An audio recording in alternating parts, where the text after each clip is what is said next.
Islamic, where there is a semblance of equality between the genders. I think it's not an outlier, it appears to be the norm. Current society is not Islamic. I agree with you. People are not implementing Islam. So we should, to give you an example, so we have a brilliant highway code that is modified and improved to a point where we want to make our roads safe. And then we find certain outliers messing around with the highway code, driving the other way, not stopping at the red light. Now, are we going to now change the highway code for them, or do we want to change them to stop misbehaving? We need to correct those outliers who are not following a tried and tested system of the highway code, which makes our roads safe for pedestrians and the commuters themselves.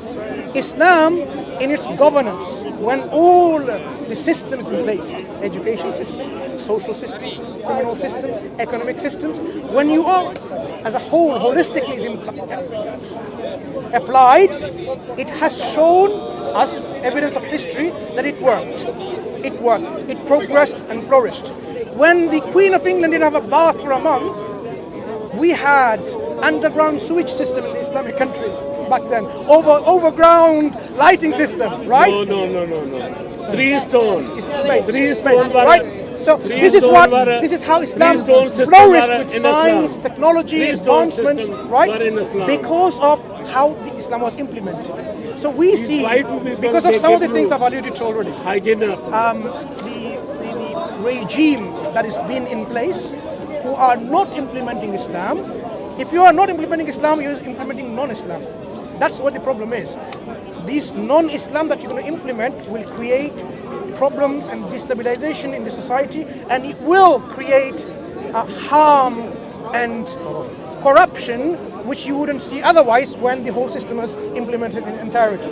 So we are struggling as Muslims to remove this oppression from our lands, from our ruling elites in the systems, to bring back Islam in its place. Because at one point, to give you an example, the 5th Caliph Abdul Aziz, he was trying to give charity, zakat, charity, to poor people, and he couldn't find people to give.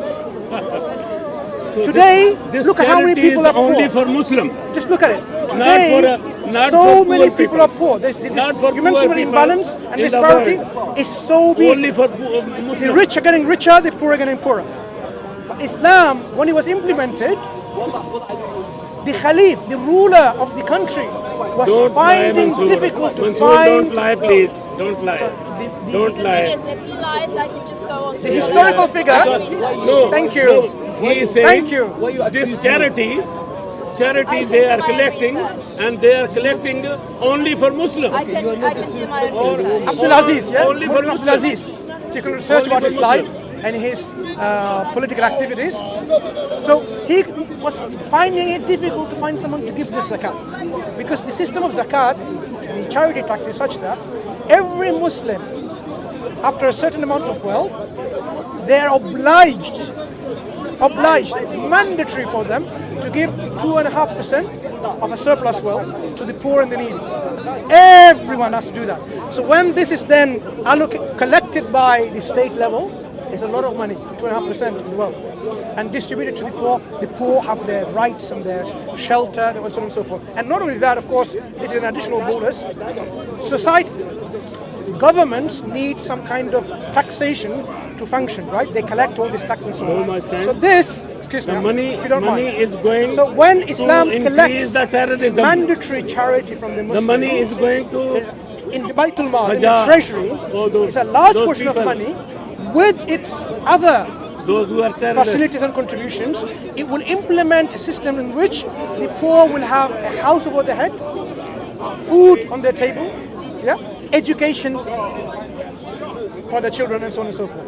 That will be the basic, the minimum thing that they will have. But unfortunately, it doesn't. I will determine for myself So I agree with you in many ways. There are Muslim countries because Muslims live there, but they're not Islamic countries where Islam is implemented in its entirety. They are implementing usury and interest and so on. It's like stepping away from all the charity stuff, which I completely, that's fascinating, thank you. In terms of the gender imbalance, can I just understand the stance here? Is it that essentially the countries that we see in the Middle East and also in Africa, the huge gender imbalances, is that the stance that they're not actually implementing Islam correctly? Is that correct? Because Islam does not discriminate them, because Islam did not prevent women, for example, having their own business. Just to give you an example. That's a lie. Islam says, according to Islamic law, Come on. if there is a husband and a wife, for example, That's why. and a wife has a business, The woman and she's a billionaire, cannot the husband cannot touch even 1 cent or 1 discriminating. penny from her. If she wants to give her 1 penny or £1 billion, that's up to her. He can even touch her. She can if she wants to run a business and so on and so forth. But what Islam encourages, that the business that you're going to do in public, it has to be in a way that is convenient for her, not somewhere where you have to mix man and woman and dress in your bikinis, whatever. It has to safeguard herself in the way she will interact with society. So Islam does a lot of preventative work, because Islam considers prevention is better than cure. So the way we dress, the way we look at man and woman is to do with preventing all of that. So as an economic entrepreneur and so on, she can be if she wants to. But if she doesn't want to work, she doesn't want to study, she wants to do self-study, whatever, she wants to live in the house and she says, provide me all of that. I need X, Y, Z, I need this, I need that. The man, the husband, has under the obligation to provide her all of that. The man has to provide her and make her happy with, if she wants, like, I don't like this house, give me another house, you've got money. Well, he's under the obligation, because that's how it's going to make her happy. So the man is the one, that responsibility, additional responsibility of maintaining, supporting, taking care of the woman. But the woman, if she doesn't want to, she doesn't have to work. So That sounds pretty unequal to me. I think there should be more rights for men. No. She doesn't. No, Islam considers Why man and woman Muslim are girls geared and differently. boys, they study Islam together. considers the reality of their makeup. Woman can multitask, man cannot. So you cannot just praise a man saying, yeah, you're better than women. No, you're not better than women in multitasking. Women are. So you have to give the right voice due.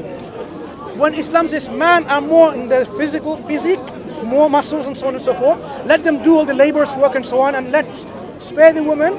You can't say this is imbalance, because that's how it seems to be fair, because of their physical makeup and their psyche and why they so on. can't study Islam together? takes into account that differences. So that's why we say, why they can't study in together? general, Islam seems no- to agree with no equality, physical work. but in case one step further, it says no. It goes over and says no. Equitable treatment. So, you know about equity? The seat in the bus, you and I are there, and he's an old man, he can't stand. Equality means, if I got it first, I can sit. I don't have to stand up. But equity means he deserves to be on that seat. So Islam gives you equitable treatment to men and women and so on and so forth. Subhanallah. There. Thank you very much. There. That was What's very your name? insightful. There. Tilly. Tilly, nice talking to you. My name is Mansur. I don't shake yeah, of hands. course. Oh, But look at this. physical touch. Discrimination You would here. agree. Why? Discrimination here. Why? Why? Discrimination here. It's Discrimination. not. It's That their is religion. that is It's their discrimination. religion. It's their religion, and I respect that. That I is respect discrimination. this. Where can we find the Quran? That is Pleasure called speaking to you. Where discrimination. is the Quran? That is called discrimination. Where can we find the Quran? Show the Quran to all Muslims here. Mansur, where is the Quran? Anymore? Where is the Quran? This lies are up to here.